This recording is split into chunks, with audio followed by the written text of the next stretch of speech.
Hai guys, selamat berjumpa kembali. Salam damai dan sejahtera bagi teman-teman semua dimanapun berada. Seperti biasa, saya di sini akan sedikit meluruskan pandangan-pandangan yang salah atau kesalahpahaman mengenai kitab suci atau Bible. Dan seperti biasa, kita simak dulu tayangan video berikut ini. Tada! Jeng jeng jeng jeng. Dan saya buat kajian perbandingan agama selama 2-3 tahun. Akhirnya kesimpulannya saya dapat adalah, bagi diri saya bukan cakap agama lain, saya hanya beritahu diri saya adalah, bagi saya Bible itu bukan kalam Allah, tetapi dia mengandungi sedikit kata-kata Allah. Okay. Apa yang buat saya ni tak boleh terima? Contoh ya, kalau saya baca ada beberapa ayat dalam kitabnya tu, Genesis chapter number 2 verse number 2 and 3, kitabnya dia sebut, and God created the heaven and the earth in 6 days, but on the 7 days God rested. Dia kata Tuhan menciptakan alam ini dalam 6 hari, tapi pada hari yang ketujuh Tuhan beristirahat.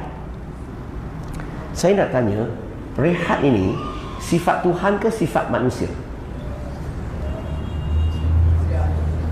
Kalau sifat manusia, siapa yang tulis ayat ini? Mestilah manusia, betul? Itulah yang masalah, yang buat saya susah nak terima ni ayat ini. Mana kata Tuhan beristirahat? Saya baca lagi Genesis chapter number 6 verse number 6. Dan dia cerita tentang, and God regret create mankind on earth. Dia kata Tuhan menyesal menciptakan manusia di muka bumi ini. Berarti Tuhan dah cipta manusia, tiba-tiba silap cipta budak Cina ni. Apa maksud menyesal?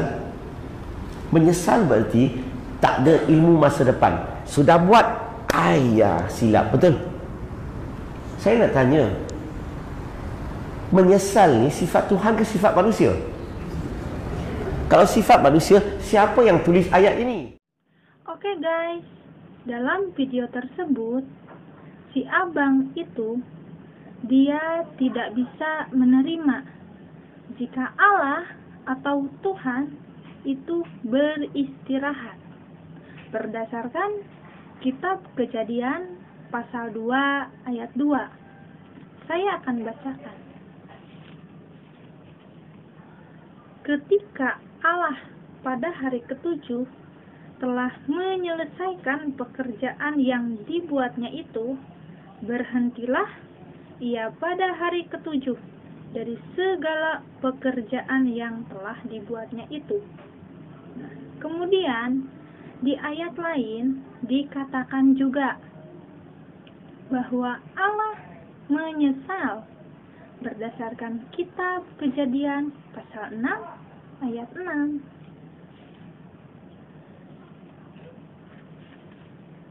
Maka menyesalah Tuhan bahwa ia telah menjadikan manusia di bumi, dan hal itu memilukan hatinya.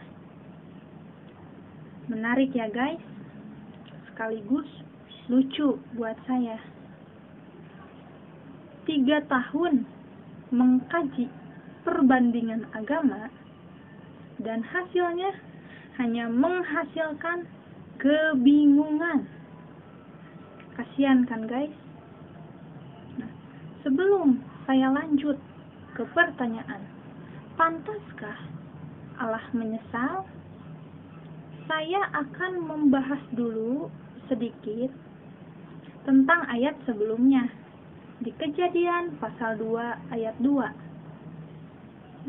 Yang menurut pemikiran si abang ini, kalimat Tuhan beristirahat itu dimaknai atau dibayangkan seperti istirahatnya seorang manusia.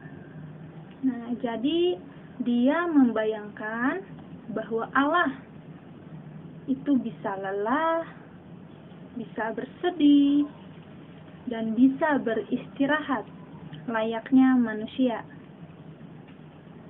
Apakah benar seperti itu? Jelas tidaklah. Kesimpulan seperti itu sangat keliru dan ngawur. Nah, maksud Tuhan beristirahat di sini adalah Dia berhenti dari segala pekerjaan penciptaan yang telah dibuatnya. Gitu guys.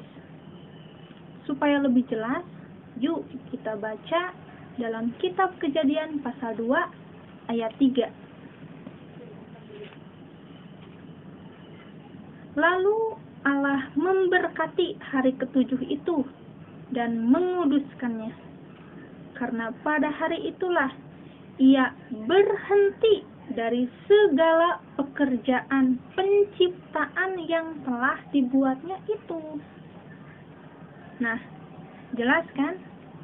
Jadi yang dimaksud Allah beristirahat itu adalah Allah berhenti dari segala pekerjaan penciptaan yang telah dibuatnya.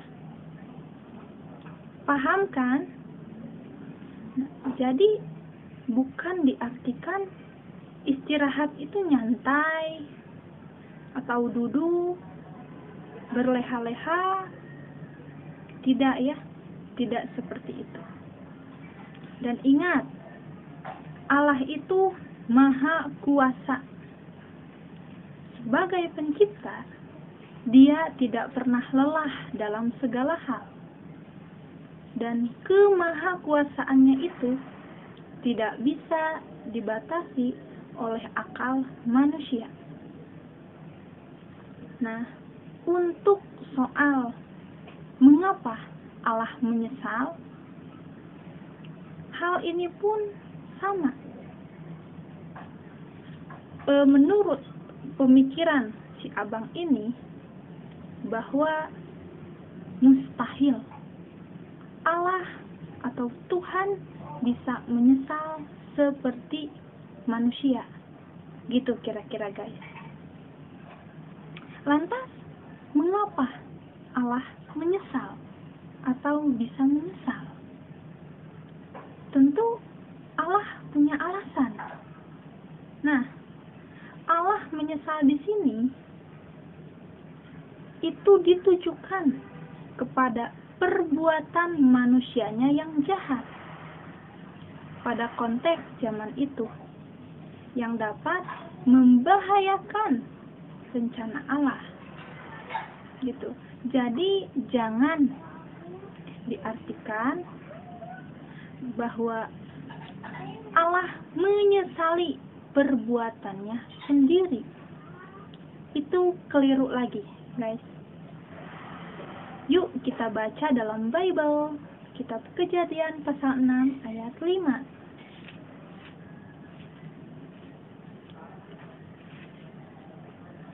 Ketika dilihat Tuhan bahwa kejahatan manusia besar di bumi dan bahwa segala kecenderungan hatinya selalu membuahkan kejahatan semata-mata.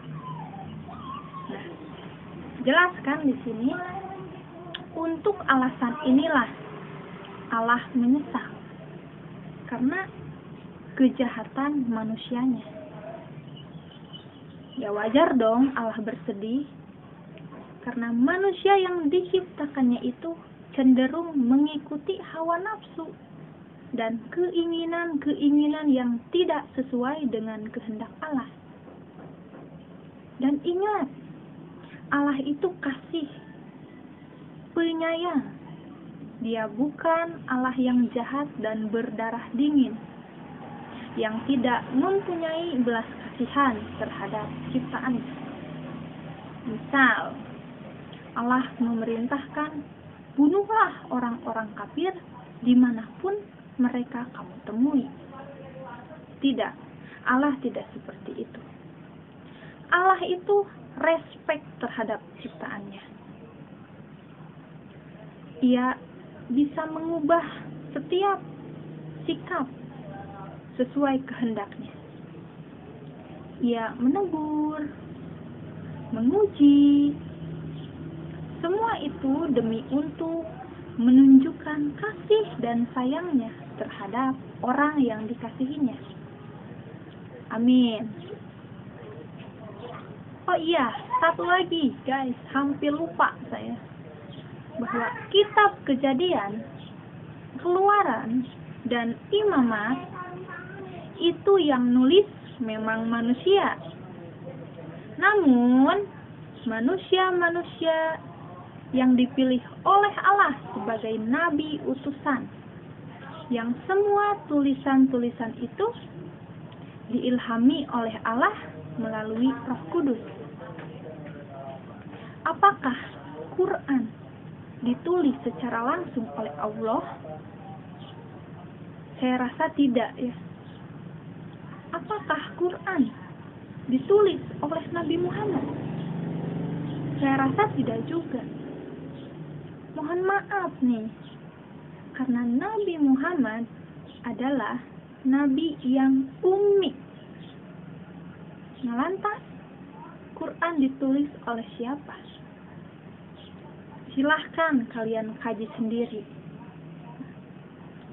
Oke, sampai di sini penjelasan saya, dan semoga si abang dari Malaysia tersebut menyesali atas keputusasaannya dalam mencari kebenaran. Semoga tercerahkan ya, dan terima kasih. Salam damai dan sejahtera. Tetap jaga jarak dan stay di rumah. God bless you. Dadah guys.